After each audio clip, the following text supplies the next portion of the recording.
Baik, bismillahirrahmanirrahim.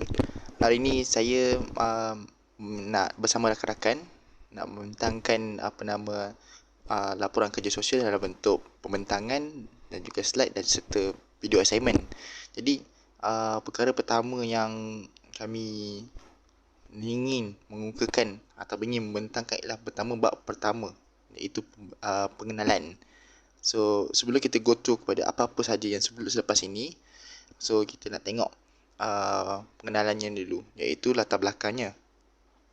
Tarifan kerja sosial ataupun social work mengikut International Federation of Social Workers IFSW dan juga International Association of Schools of Social Work IASSW pada Julai 2014 yang memberi definisi kepada kerja sosial itu sendiri. Bermaksud kerja sosial adalah profession berasaskan amalan dan disiplin akademik yang menggalakkan perubahan dan pembangunan sosial, perpaduan sosial dan pemekasaan serta pembebasan manusia, prinsip keadilan sosial dan hak asasi manusia, serta tanggungjawab kolektif dan menghormati kepelbagaian adalah teras kepada kerja sosial.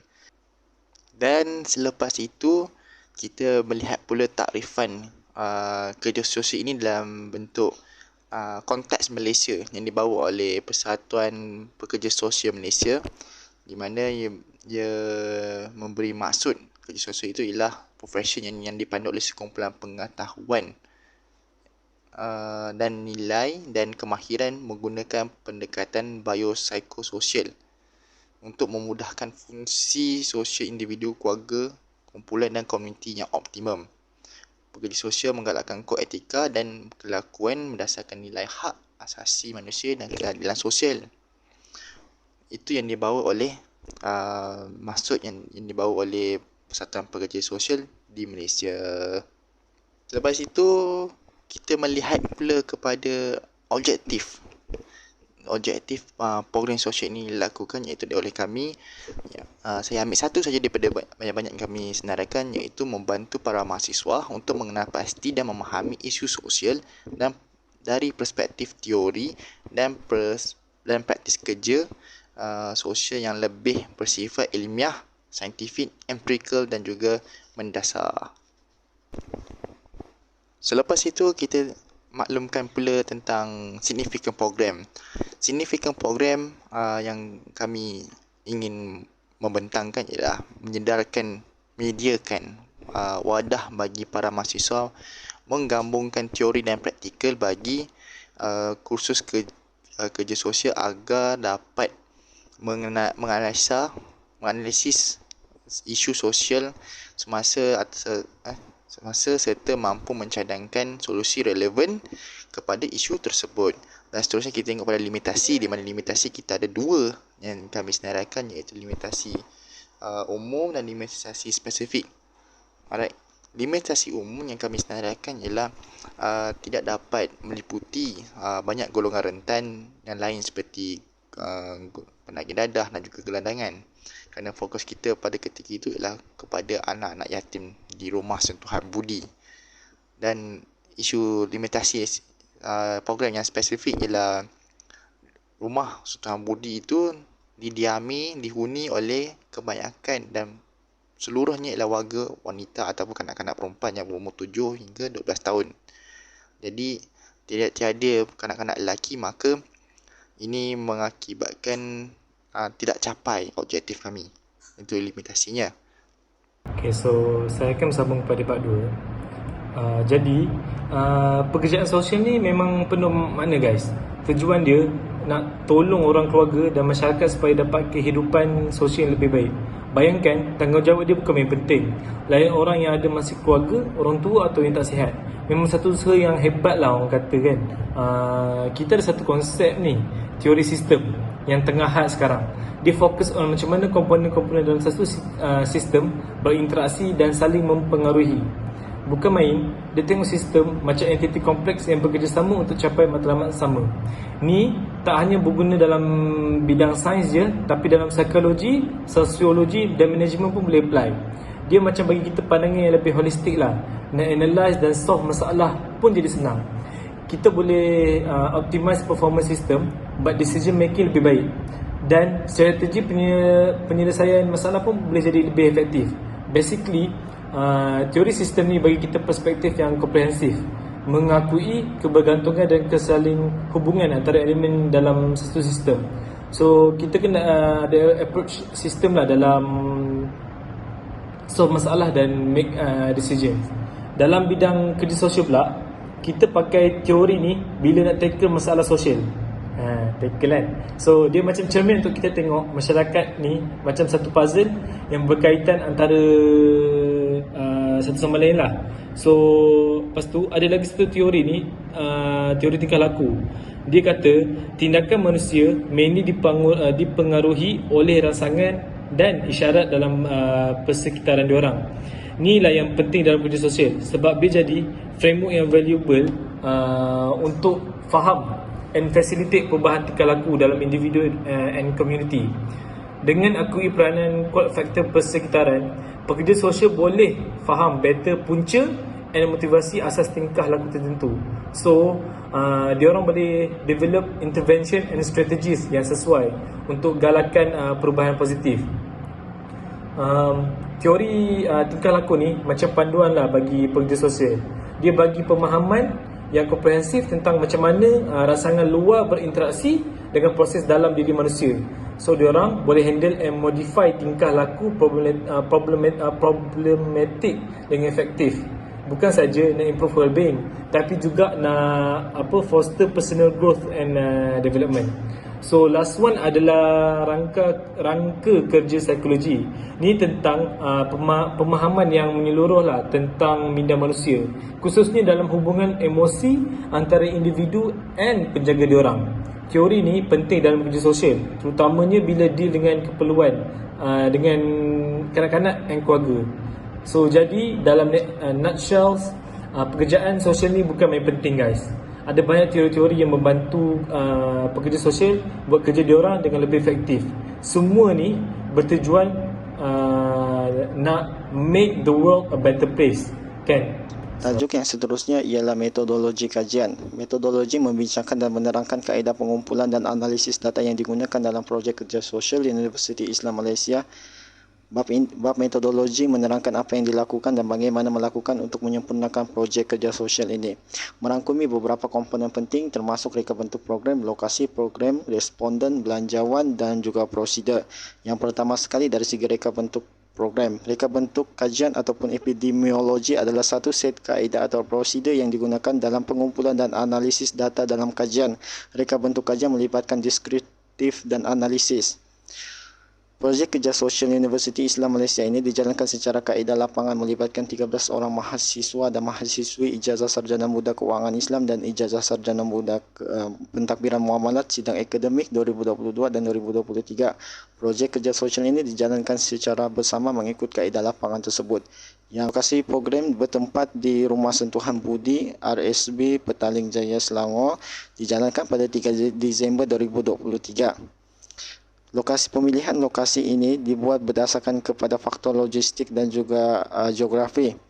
Kedudukan RSB yang terletak berhampiran dengan Universiti Islam Malaysia akan memudahkan pergerakan, proses kerja dan berupaya meminimumkan kos logistik. Selain itu, lokasi ini juga telah memenuhi standard yang telah ditetapkan untuk menyempurnakan kerja khusus ini. Yang ketiga, dari segi responden merangkumi peserta daripada penghuni Rumah Sentuhan Budi iaitu 16 orang kanak-kanak berusia antara 7 hingga 10 tahun. Yang keempat, termasuklah belanjawan. Belanjawan merupakan penggunaan dana, perolehan dana dan penggunaan dana secara efektif. Program kali ini telah dari segi pengumpulan dana, program kali ini telah berjaya, dana yang telah berjaya dikumpulkan adalah berjumlah RM523 Malaysia, sementara perbelanjaan efektif yang telah digunakan ialah sebanyak 458. Oleh itu, baki bersih berjumlah sebanyak RM65 Malaysia. Baki bersih tersebut telah diagihkan semula kepada semua mahasiswa yang telah terlibat mengerjakan projek sosial ini. Yang terakhir, dari segi prosedur. Dalam penyelidikan, prosedur merujuk kepada pelan ataupun kaedah yang sistematik terperinci digunakan dalam menjalankan kajian.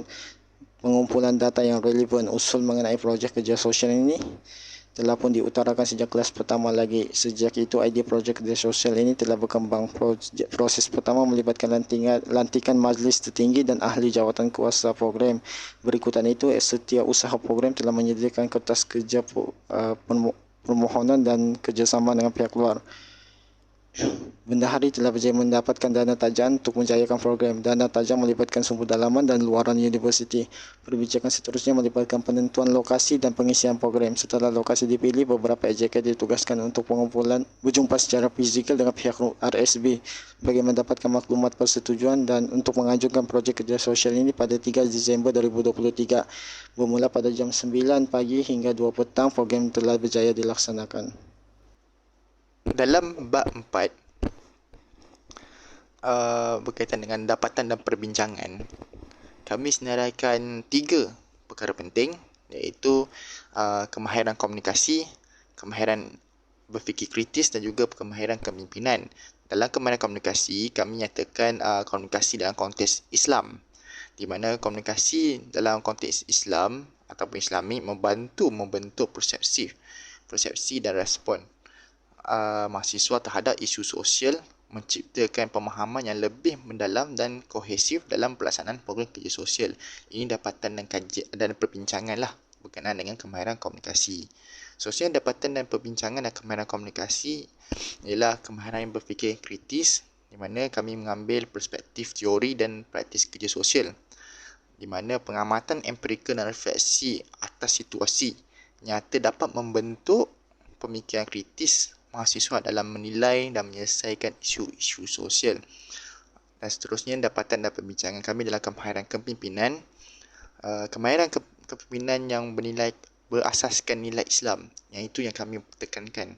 Dalam konteks kita banyak mengambil nilai Islam kerana kita secara umumnya majoriti yang beragama Islam. Jadi kita mesti menegakkan konteks dan juga nilai-nilai Islam dalam apa sahaja dapatan dan kajian kita.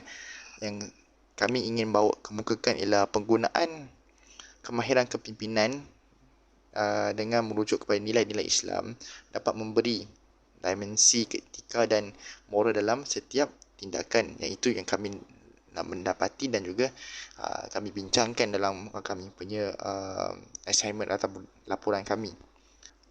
Akhir sekali, sebelum kita masuk ke kesimpulan, kami mencadangkan daripada dalam laporan ada 8, namun di sini saya mencadangkan 3 yang paling penting sekali, iaitu kolaborasi dengan pihak luar, penguasaan nilai-nilai Islam dalam aktiviti, akhirnya pelibatan komuniti dalam proses pembangunan program.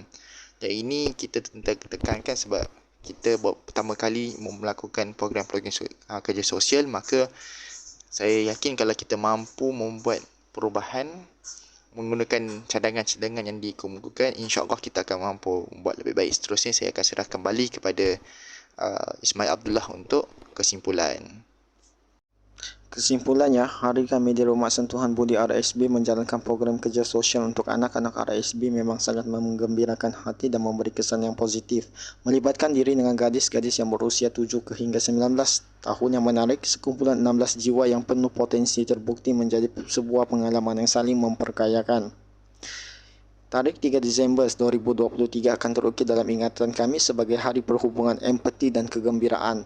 Aktiviti dan interaksi yang disusun dengan teliti bertujuan untuk memupuk rasa kemasyarakatan, kasih sayang dan sokongan, meninggalkan kesan yang tidak akan terhapuskan pada kedua-dua peserta dan pasukan kami sendiri.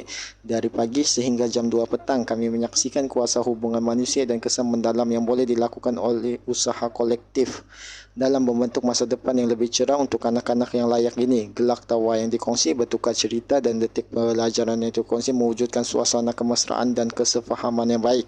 Masa kami di RSB bukan hanya sebagai acara sekali sahaja, tetapi sebagai batu loncatan ke arah penglibatan dan sokongan secara berterusan.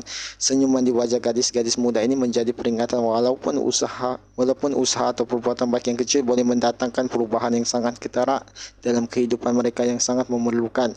Semasa kami mengakhiri laporan ini, kami merakamkan ucapan terima kasih kepada pasukan yang berdedikasi di RSB atas komitmen yang tidak berbelah bahagi untuk menjayakan persekitaran yang memupuk jiwa muda ini. Melangkah ke hadapan, marilah kita membawa semangat belas kasihan dan perpaduan, mengingat bahawa setiap usaha tidak kira sekecil manapun menyumbang kepada pembinaan masyarakat yang lebih belas kasihan dan inklusif. Akhirnya lawatan kami ke RSB bukan hanya sekadar tugasan, ianya adalah perjalanan yang penuh belas kasihan, persefahaman dan membina jambatan harapan untuk hari esok yang lebih cerah. Terima kasih.